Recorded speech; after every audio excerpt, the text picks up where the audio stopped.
मोदी जी ने ये काला कानून जो वक्फ अमेंडमेंट एक्ट 2025 बनाया है, ये मुल्क में खाना जंगी पैदा करना, मुसलमानों के धार्मिक मामले में हस्तक्षेप करना और देश के संविधान के वसूलों के खिलाफ है।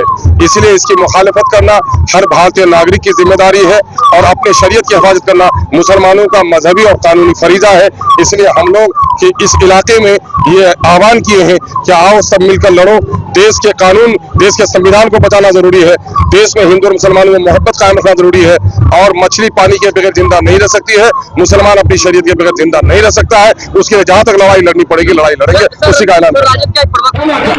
हिंदुस्तान का सेकुलर आइन ये कहता है कि तुम्हें सब धर्म का आदर करो और अपने धर्म का पालन करो। तुम्हारे धर्म के पालन से कोई तुम्हें किसी के पाप की मजाल नहीं है कि रोक सके। मेरे भाइयों, ये हमारा धार्मिक मामला है और धार्मिक मामले में देश का जो कानून है, देश का जो संविधान है, ये पार्लियामेंट आवारा होना चाहे तो पार्लियामेंट को आवारा होने नहीं दिया जाएगा, क्योंकि कानून वही बनेगा जो संविधान के दायरे में हो। ये कानून चूंकि संविधान के खिलाफ है, इसलिए हम इसे काला कानून कहते हैं। संविधान के खिलाफ कहते हैं, संविधान के खिलाफ इसलिए है कि धारा 14 ये कहता है संविधान का, इक्वलिटी बिफोर लॉ, यानी कानून की नजर में सब बराबर है। अगर कानून की नजर में सब बराबर है तो क्या ठाकुरगंज में जो मंदिर कमेटी है उसमें क्या मुश्ताक साहब मेंबर है? क्या मुश्ताक साहब को मेंबर होना चाहिए?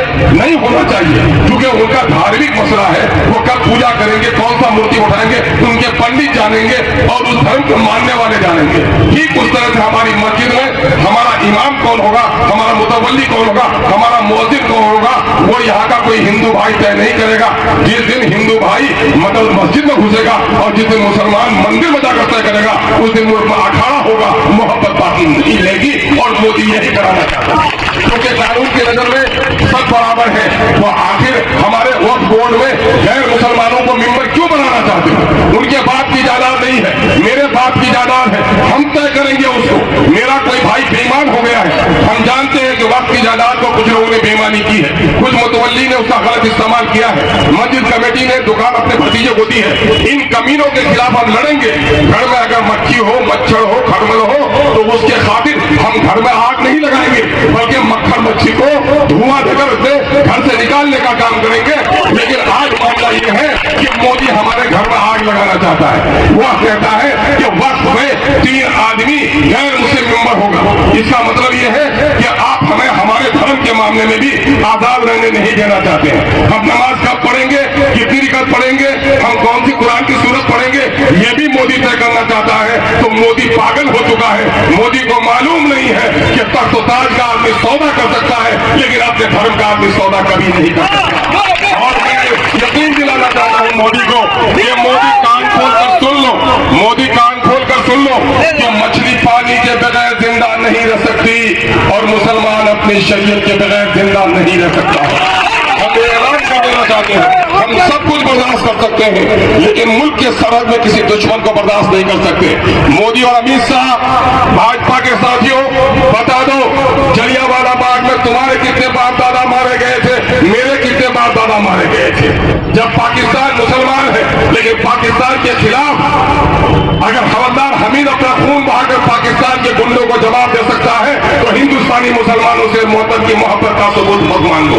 हमारे लोगों में अशफाक का खून है, हमीदुल्लाह का खून है। हम मुल्क के साथ, मुल्क के सरहदों के साथ कभी समझौता नहीं कर सकते। जिस तरह से अगर कोई कुरान को न माने वो मुसलमान नहीं है, जो रामायण को नहीं माने वो हिंदू नहीं है, जो देश के संविधान को नहीं माने वो सच्चा हिंदुस्तानी और ईमानदार भारतीय नहीं है। हम जिस तरह से मुल्क के सरहदों की पहरेदारी में गर्दन कटाते हैं, ठीक उसी तरह से देश के संविधान के लिए भी हम गर्दन कटाने के लिए तैयार हैं। और साथ ही अगर मेरे मजहब पर भी कोई आंच लाएगा तो हम अपनी गर्दन कटा देंगे, लेकिन अपनी मजहब पर आंच आने नहीं देंगे। मेरे भाइयों, वक्फ की संपत्ति का मामला क्या है कि अपने नबी से जब तक अपनी जान से ज्यादा मोहब्बत कोई नहीं करता, कुल इन कुंतुम तुहिब्बुल्लाह फत्तबिऊनी युहब्बुकुमुल्लाह, कि मोहम्मद से वफातूरी तो हम तेरे हैं, ये जहां चीज क्या है लौह कलम तेरे हैं। हम मोहम्मद के नाम पर गर्दन कटा सकते हैं, इमाम हुसैन ने रसूलों पर गर्दन कटाई है, और आज हम भी इस मुल्क में अपने कानून को, अपनी शरीयत को पामाल होते हुए हम नहीं देख सकते। मेरे भाइयों, आप ये